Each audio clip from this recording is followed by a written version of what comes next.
आज हम Indian constitution के सबसे पावरफुल और सबसे फ्रीक्वेंटली आस्क्ड टॉपिक पर बात करने वाले हैं, फंडामेंटल राइट्स। ये वही राइट्स हैं जो हर इंडियन सिटीजन को डिग्निटी, फ्रीडम और इक्वालिटी देते हैं। रुको, एक बेसिक क्वेश्चन से शुरू करते हैं। फंडामेंटल राइट्स का मतलब सिर्फ इम्पोर्टेंट राइट्स होता है? अच्छा क्वेश्चन है। फंडामेंटल राइट्स का मतलब है ऐसे बेसिक ह्यूमन राइट्स जो कॉन्स्टिट्यूशन ने गारंटी किए हैं और जिन्हें कोर्ट प्रोटेक्ट करता है। अगर स्टेट इन राइट्स को वायलेट करे तो सिटीजन डायरेक्टली कोर्ट जा सकता है। इसीलिए इनको फंडामेंटल कहा गया, क्योंकि बिना इनके डेमोक्रेसी इनकम्प्लीट है। बिल्कुल। और एक और इम्पॉर्टेंट बात, ये rights part 3 of the constitution में दिए गए हैं, आर्टिकल 12 से आर्टिकल 35 तक। पर इंडिया में लॉज तो बहुत हैं, फिर अलग से फंडामेंटल राइट्स क्यों? सोचो, अगर गवर्नमेंट अनलिमिटेड पावर ले ले, स्पीच बंद हो सकती है, बिना रीजन अरेस्ट हो सकता है, डिस्क्रिमिनेशन अलाउड हो सकता है। फंडामेंटल राइट्स स्टेट के पावर पर लिमिट लगाते हैं। मतलब स्टेट के अगेंस्ट शील्ड की तरह काम करते हैं। एग्जैक्टली और ये जस्टिसिएबल होते हैं, मतलब कोर्ट में एनफोर्सिएबल होते हैं। एग्जाम के लिए सबसे इंपॉर्टेंट सवाल, टोटल फंडामेंटल राइट्स कितने हैं?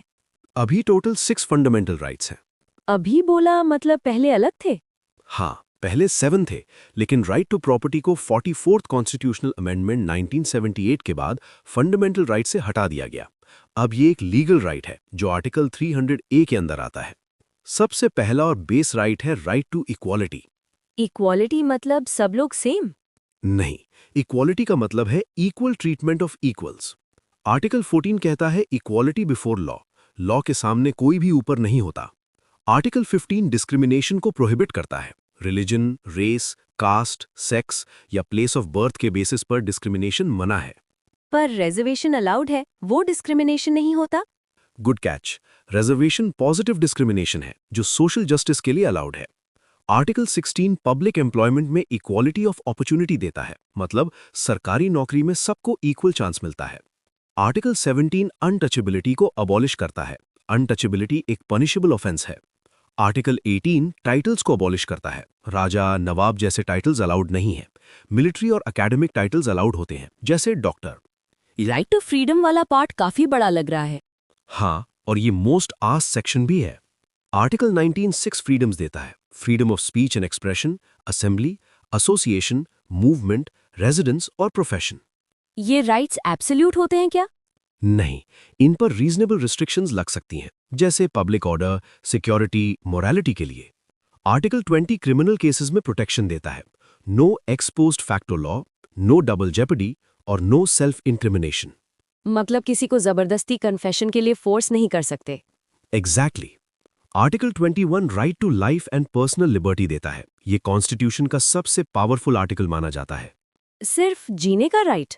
नहीं, कोर्ट्स ने इसको एक्सपैंड किया है। इसमें right to live with dignity, right to privacy, right to clean environment और राइट टू लाइवलीहुड शामिल है। Article 21A right to education देता है। 6 से 14 साल के बच्चों के लिए फ्री और कंपलसरी एजुकेशन। आर्टिकल 22 अरेस्ट के अगेंस्ट प्रोटेक्शन देता है। अरेस्ट के रीजंस बताने होते हैं, लॉयर का राइट होता है और 24 घंटे के अंदर मजिस्ट्रेट के सामने प्रेजेंट करना होता है।